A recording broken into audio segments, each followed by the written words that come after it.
नमस्कार खबर ओडिया को आपण मानको बहुत बहुत स्वागत। सावधान तुलसी गछ पाखरे थिबा दीप जदि लिभि जाए तेबे कौन संकेत दिए।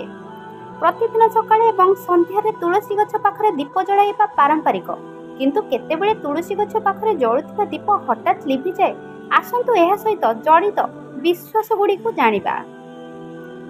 हिंदू धर्म रे तुलसी गछ को अत्यंत पूजा करा जाए। यह विश्वास करा जाए जे देवी लक्ष्मी एथिरे वास करती। यह व्यतीत एही गछ भगवान विष्णु को बहुत प्रिय। एही कारणରୁ ଯେଉଁମାନେ ନିତ୍ୟ ଭକ୍ତିର ସହିତ ତୁଳସୀ ପୂଜା କରନ୍ତି ସେମାନଙ୍କୁ ଦେବୀ ଲକ୍ଷ୍ମୀ ଏବଂ ଭଗବାନ ବିଷ୍ଣୁଙ୍କ ଆଶୀର୍ବାଦ ମିଳିଥାଏ। ପୂଜା ବ୍ୟତୀତ ସକାଳେ ଏବଂ ସନ୍ଧ୍ୟାରେ ତୁଳସୀ ପାଖରେ ଦୀପ ଜଳାଇବାର ପରମ୍ପରା ମଧ୍ୟ ରହିଛି। ଏହା ଘରେ ସୁଖ ଶାନ୍ତି ଏବଂ ସକାରାତ୍ମକ ଶକ୍ତି ବଜାୟ ରଖିବାର ସାହାଯ୍ୟ କରେ। किंतु केतेक समय तुलसी पाखरे जळुथिबा दीप हठात लिभि जाए। तेणु आज आमे जानिबा तुलसी पाखरे जळुथिबा दीप हठात लिभि जिबार कोन सूचित करे। आसंतु जानिबा।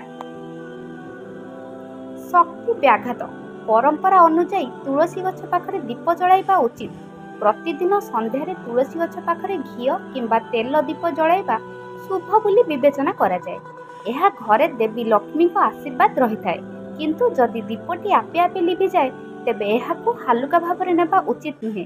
लोकप्रिय विश्वास अनुसार यह घरर शक्ति व्यवस्था रे विभ्राट किंबा घरे कौनसी प्रकार नकारात्मकता प्रवेश करुथिबा सूचित करे।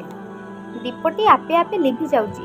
एहा व्यतीत जदि दीपटी पवन जोगे नुहे तेबे एहा तुलसी मातांक असंतोषर एक संकेत होई पारे। एहा होई पारे जे आपण तुलसी गछर सठिक जत्न नै नाहंती, जेपरिक सकाळे पानी न देबा, गछ पाखरे माटी छाड़िबा किंबा दीपरे पर्याप्त तेल नाही। तथापि यहाकु सबबेले अंधविश्वास भावरे देखा जिबा उचित नुहे।